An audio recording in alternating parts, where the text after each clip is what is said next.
بسم اللہ الرحمن الرحیم ایاک نعبد و ایاک نستعین. میرے پاکستانیوں، کل میں نے آپ کو سائفر کے متعلق بتایا کہ وہ سائفر کی کہانی کیا تھی. میں نے کل بھی اپنی قوم کے سامنے یہ رکھا کہ یہ بجائے FIA اس کی انکوائری کرے، اس کی سپریم کورٹ کے چیف جسٹس کو اپنے نیچے ایک پینل بنانا چاہیے اور تب انکوائری کرنی چاہیے. اور وہ میں یہ کیوں کہہ رہا ہوں؟ FIA کی انکوائری کیسے ہوگی، کیسے اس کی کوئی کریڈیبلٹی ہوگی جبکہ جس میں ملوث، اور یہ ثابت ہوگا جب بھی ایک صحیح انکوائری ہوگی، اس میں ثابت ہوگا کہ جنرل باجوہ کے علاوہ یہ شہباز شریف، آصف زرداری، یہ سب ملوث تھے اس میں. کیونکہ جب ہم نے ان کو کہا، اپوزیشن پارٹیز اس وقت، ہم نے کہا دیکھ تو لیں سائفر کو تاکہ آپ کو پتا تو چلے کہ ایک ملک کی توہین کی جا رہی ہے. یہ عمران خان کی توہین نہیں ہے، یہ ملک کی توہین ہے. تو آپ دیکھ تو لیں. ایک دم صاف انکار کر دیا. تو اس سے بھی واضح ہو جانا چاہیے کہ اتنا خوف کیا تھا دیکھنے کے لیے، کیونکہ ان کو پہلے ہی پتا تھا کیا ہو رہا ہے. اس سے بڑے پہلے یہ ملاقاتیں کر رہے تھے جا کے ایمبیسی لوگوں کے ساتھ. اچھا جی، اب میں یہ اس لیے کہہ رہا ہوں کہ یہ سائفر کی اندر تحقیقات ضروری ہیں، کیونکہ ایک IMF نے رپورٹ شائع کی ہے 2018 سے اور 2023 کے بیچ میں. انہوں نے ایک رپورٹ دی ہے.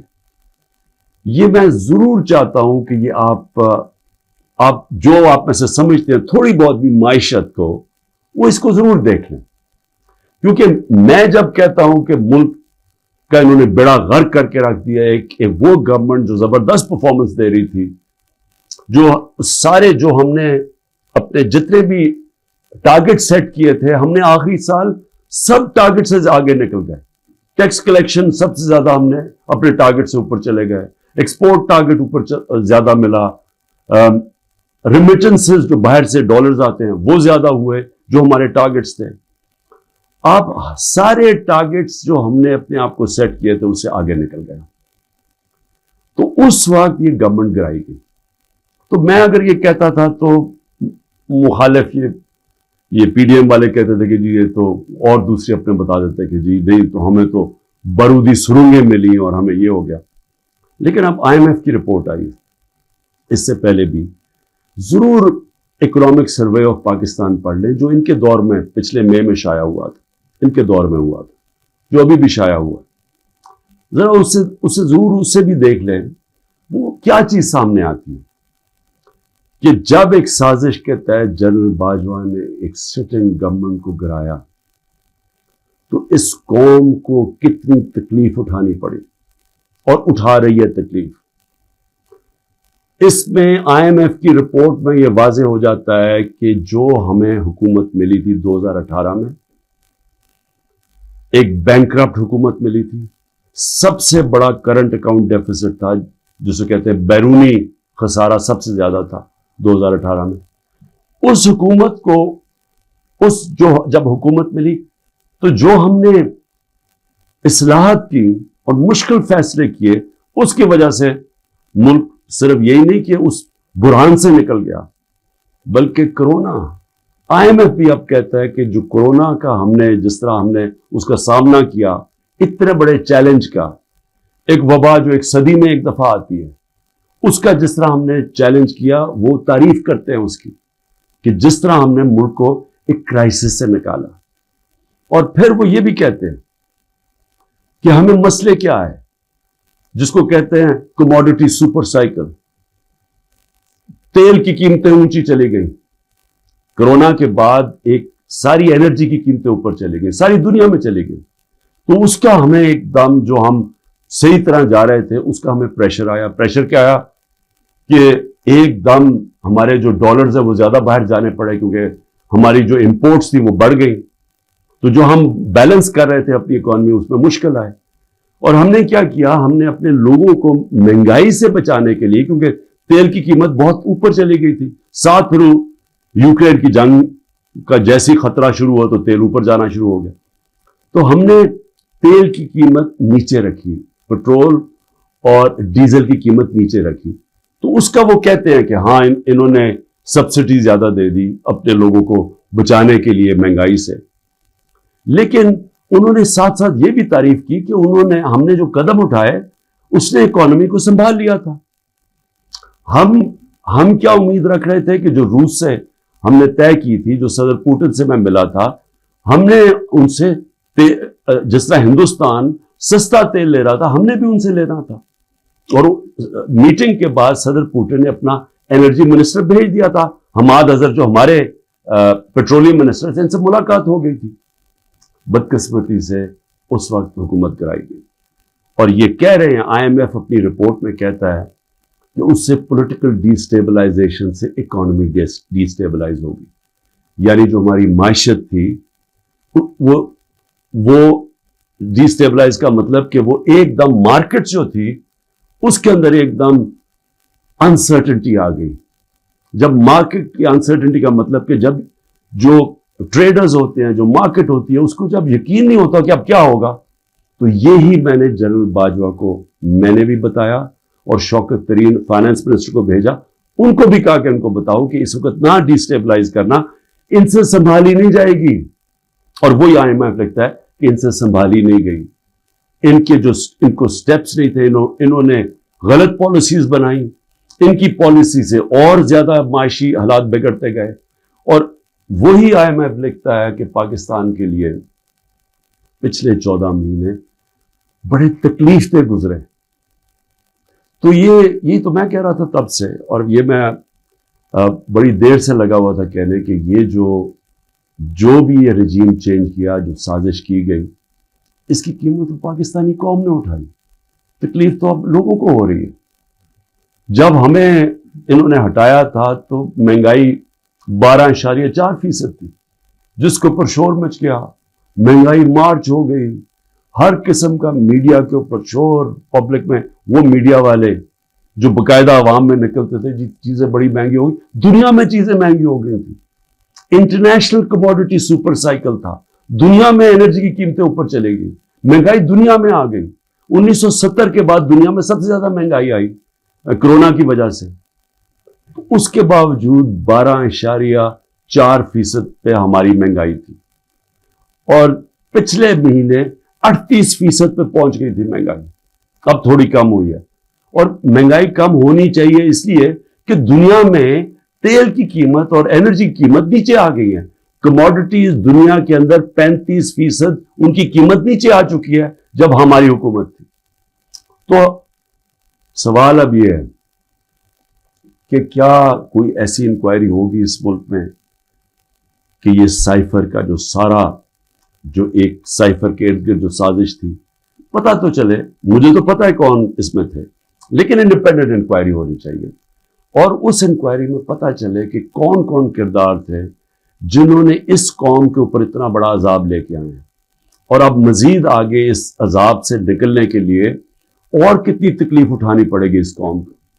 اور اس کے لیے میں پھر سے کوشش تو کرتا ہوں کہ ہمارے چیف جسٹس صاحب کو اس کے اوپر سوچنا چاہیے کہ وہی ایک انکوائری کر سکتے ہیں، کیونکہ یہ حکومت تو کرنے نہیں دے گی، اور نہ ہی مجھے افسوس سے کہنا پڑتا کہ ہماری اسٹیبلشمنٹ یہ کرنے دے گی، کیونکہ اس کے اندر ملوث ہیں جو جنرل باجوہ، اور انہوں نے جس طرح یہ پوری 6 مہینے پہلے سے جو پلان بن رہا تھا گرانے کا، اب تو خیر خواجہ آصف کہہ رہے ہیں کہ 2021 سے ہی پلان بنایا ہوا تھا جنرل باجوہ نے ہماری حکومت گرانے کا، تو لیکن اب ذرا ان سے بھی سوال پوچھنا چاہیے کہ آپ نے ہمیں جب گرا کے ان کو لے کے آئے جن لوگوں کو، تو کیا آپ کو اعتماد تھا کہ یہ اس ملک کو اٹھا لیں گے؟